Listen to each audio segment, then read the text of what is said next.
ओम शांति। हम सबकी प्यारी, मन को मोहने वाली दादी रतन मोहिनी जी, जो 25 मार्च 2024 को पूरे 100 वर्ष की हो जाएंगी। दादी जी को 100 वर्ष की होने पर हम सभी भाई बहनों की हार्दिक हार्दिक शुभकामनाएं। दादी अपनी जीवन कहानी सुनाते हुए कहती हैं, बाबा कहते थे, रत्न बच्ची है, ज्ञान रत्नों की खान है, रत्न को मोहने वाली रतन मोहिनी है। दादी कहती, मेरा जन्म सन 1925 में हैदराबाद सिंध के एक संपन्न धार्मिक परिवार में हुआ। माता पिता के भक्ति के संस्कार के प्रभाव से बचपन से ही मुझे भक्ति पूजा का शौक था। जब मैं 10 वर्ष की थी तो अचानक मेरे लौकिक पिता का देहांत हुआ, जिससे माताजी अत्यंत दुखी थी। घर में अशांत वातावरण व्याप्त था। दादी कहती, मेरा दिव्य जन्म साक्षात्कार द्वारा हुआ। एक दिन दीदी मनमोहिनी जी की लौकिक मां क्वीन मदर, जो मेरी चाची लगती थी, हमारे घर माताजी से मिलने आई। माताजी के दुख को देख और अशांत जीवन को देखकर क्वीन मदर ने कहा कि यहां पड़ोस में दादा के घर बहुत अच्छा सत्संग चलता है, वहां जो जाता है दुनिया के सब दुख भूल जाता है।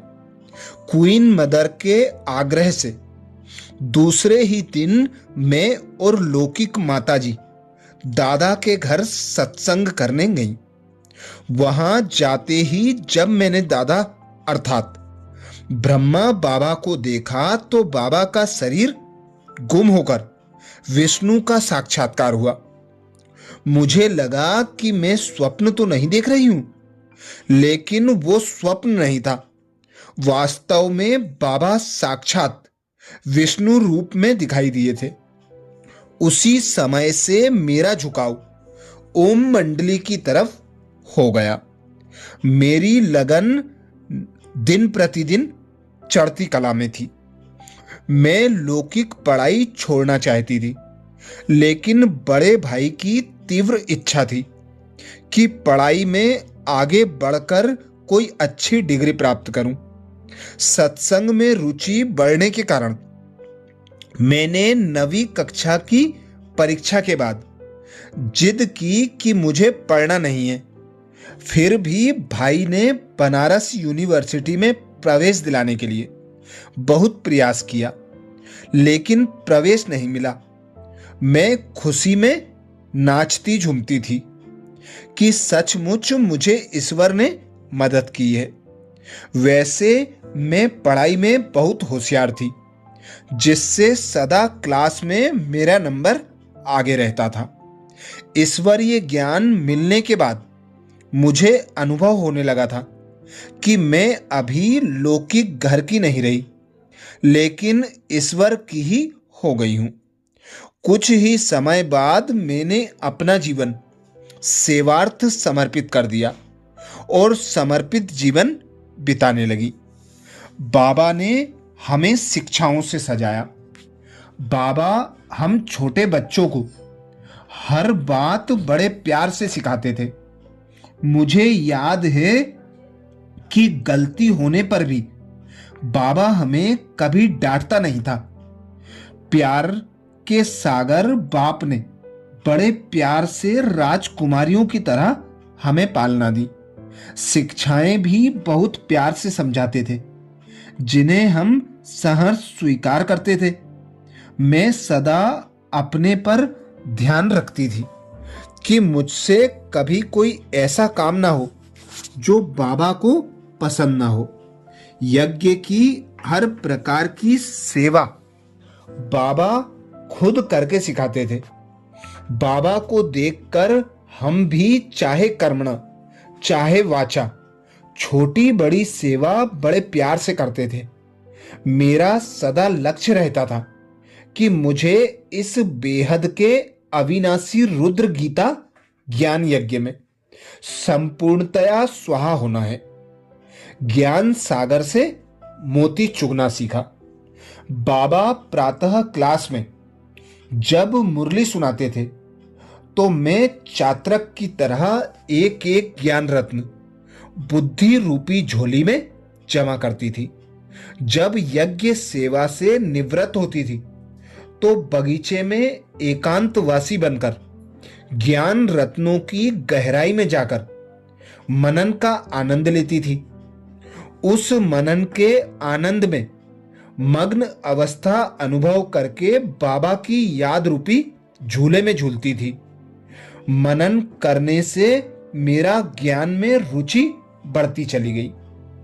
कई बार तो बाबा कहते थे, रत्न बच्ची है, तू तो है ही रत्नों की खान।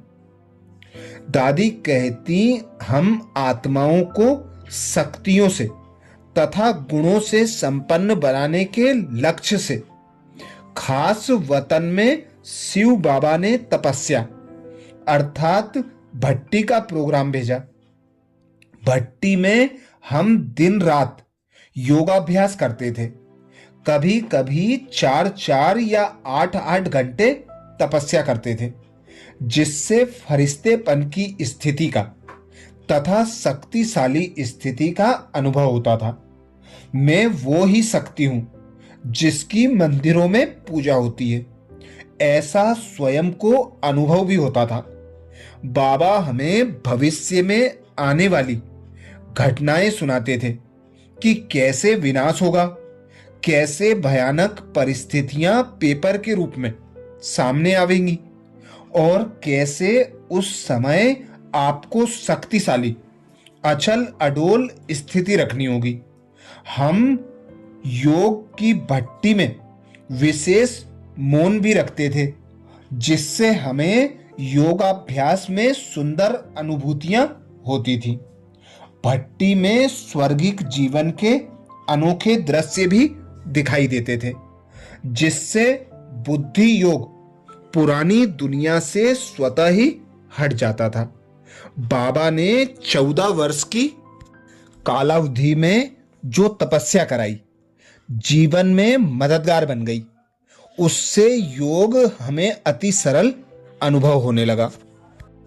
बाबा भी यह स्मृति पक्की कराता था, तुम शक्ति अवतार हो। योग अभ्यास कराते समय बाबा हमें अपनी शक्तियों की पहचान देते थे। बाबा कहते थे, तुम शिव शक्तियां हो, तुम शिव शक्ति अवतार हो, तुम्हारे में असीम शक्तियां हैं, तुम ही असुर संहारिणी देवियां हो। तुम्हें इस कलयुगी पतित मनुष्यों की आसुरी वृत्तियों का संहार करना है और विश्व में नई क्रांति लाना है। ऐसे शक्तिशाली महावाक्य उच्चारण कर विभिन्न शक्तियों का अनुभव करा के बाबा ने शक्तिशाली बनाया। कभी हम समुद्र किनारे एकांत में जाकर रेत के ढेर पर स्वयं को विश्व के मालिक या बेहद के मालिक समझ इस पुरानी सृष्टि को हमें ही स्वर्ग बनाना है, ऐसी रूहानी मस्ती में लंबे समय तक बैठते थे। भारत के विभाजन के बाद सन 1950 में हम सभी भाई बहनें भारत में आए। सन 1952 में बाबा ने अन्य आत्माओं का जीवन दिव्य बनाने की सेवा के लिए भारत के अन्य स्थानों पर जाने के लिए हमें प्रोत्साहित किया। बाबा ने ज्ञान रत्नों का दान करना सिखाया। बाबा सदैव कहते थे, बच्चे, एक एक ज्ञान रत्न अमूल्य है, जो इन्हें धारण करेगा कोड़ी से हीरे तुल्य बन जाएगा। जितना तुम महादानी बनकर अनेकों को ये खजाना बांटोगे, उतना ही ये वृद्धि को पाएगा। और अनेकों की दुआएं तुम्हें आगे बढ़ाएंगी। ऐसा समझाते हुए बाबा ने हमें कैसे सफलता मूर्त सेवा के लिए तैयार किया, सफलता पूर्वक सेवा की ट्रेनिंग दी। भारत में विशेष मुझे दिल्ली, इलाहाबाद, कोलकाता, पटना इत्यादि स्थानों पर बड़े बड़े सम्मेलनों, प्रदर्शनियों, मेलों आदि का आयोजन करने की सेवा का सौभाग्य प्राप्त हुआ। बेगरी पार्ट ने निश्चय की नींव को मजबूत किया। दादी कहती, सदा हर परिस्थिति में हमारा निश्चय मजबूत रहे, इसके लिए बाबा हमें प्रेरणा देते थे। बेगरी पार्ट के दौरान हमें कुछ भी अजीब नहीं लगा, क्योंकि बाबा स्वयं हमारे साथ थे।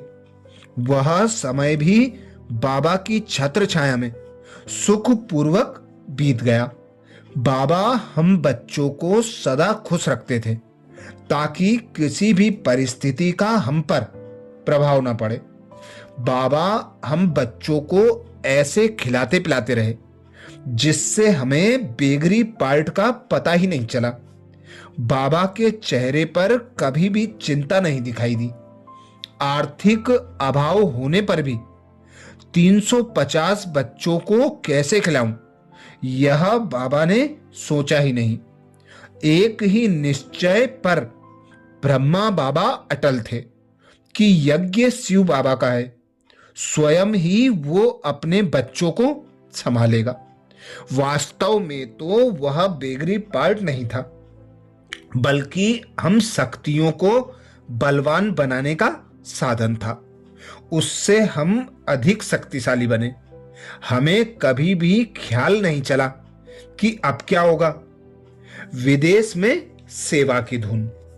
दादी कहती, सन 1954 में मैं, दादी प्रकाश मणि जी और आनंद किशोर दादा जापान में होने वाले विश्व शांति सम्मेलन में निमंत्रण पर सेवार्थ गए थे। वहां कई भारतवासी भाई बहनों को शिव बाबा का संदेश देकर धूमधाम से सेवा की। सेवा की सराहना करते हुए एक संस्था ने 2000 कल्प वृक्ष के सुंदर चित्र छपवा कर दिए थे, जिन्हें भारत में सेवार्थ लाए। जापान से हम हांगकांग, सिंगापुर और दादी कहती, जापान से हम हांगकांग, सिंगापुर और पेनान में निमंत्रण पर गए। वहां भी बाबा का संदेश देकर हजारों आत्माओं की सेवा की। जब हम विदेश सेवा से भारत वापस आए तो बाबा ने बड़े प्यार से, बहुत ही उमंग उत्साह से स्वागत किया था। बाद में सन 1972 से 1974 तक मैं लंदन सेवा केंद्र की संचालिका रही। अभी मधुबन तपोभूमि पर बाबा की सेवा में उपस्थित हूं। अब तक की सारी जीवन यात्रा ईश्वर की छत्र छाया में व्यतीत हुई। हमें अपने भाग्य को निहार कर हर्ष होता है कि भक्ति काल में किए गए पुण्य कर्मों का प्रत्यक्ष फल यह मिला है कि हम इस अंतिम जन्म में भगवान के साथ रहे, उनकी श्रेष्ठ पालना में पले, उनकी ही मार्गदर्शना में हमारा जीवन आगे बढ़ा और अब भी उन्हीं की ही प्रेरणा अनुसार उन्नति को पा रहे हैं। राजयोगिनी दादी रतन मोहिनी जी प्रजापिता ब्रह्मा कुमारी ईश्वरीय विश्वविद्यालय की संयुक्त मुख्य प्रशासिका हैं। आप राजयोग एजुकेशन एंड रिसर्च फाउंडेशन के अंतर्गत युवा प्रभाग की अध्यक्षा और राजस्थान जोन की प्रभारी भी हैं। आपकी अध्यक्षता में ही समस्त टीचर्स ट्रेनिंग कार्यक्रमों का संचालन होता है। 90 वर्ष की आयु में भी दादी जी ने तरोताजा होकर उमंग उत्साह से अपनी जीवन कहानी सुनाई। दादी कहती, हम ऐसी श्रेष्ठ पद्मा पदम भाग्यवान हैं जो ईश्वरीय सेवा के लिए स्वयं ईश्वर ने हमारा चयन किया। दादी जी का तन मन अभी भी युवाओं जैसा ओज और तेज से भरपूर है। आज आप हंसमुख, बेहद मिलनसार, सर्व के दिलों की बात सुनने वाली, समाधान देने वाली तथा क्षण क्षण ईश्वरीय सेवा में सफल करती हैं। हाल ही में गुलबर्गा यूनिवर्सिटी तथा सेंट पीटर्सबर्ग रसिया की एक यूनिवर्सिटी ने आपको डिलिट की उपाधि से नवाजा। भारत के कोने कोने में ईश्वरीय संदेश देने के साथ साथ आपने विश्व के अनेक देशों में अपनी आध्यात्मिक रोशनी फैलाई। प्यारे ब्रह्मा बाबा और शिव बाबा के दिव्य कर्तव्यों को साकार नेत्रों से बाल्यकाल से निहारने का आपको पद्मा पदम भाग्य प्राप्त हुआ। अपनी दिव्य स्मृति और दिव्य प्राप्तियों को आप अपने हर्षितमुख चेहरे द्वारा सभी आत्माओं पर लुटाती हैं और स्वयं भगवान की प्रत्यक्षता कराने की निमित्त बनी हुई हैं। अच्छा, तो ऐसी दादी रतन मोहिनी जी जो 100 वर्ष की हो गई हैं, 100 वर्ष की होने पर दादी जी को एक बार फिर से दिल से हार्दिक हार्दिक शुभकामनाएं।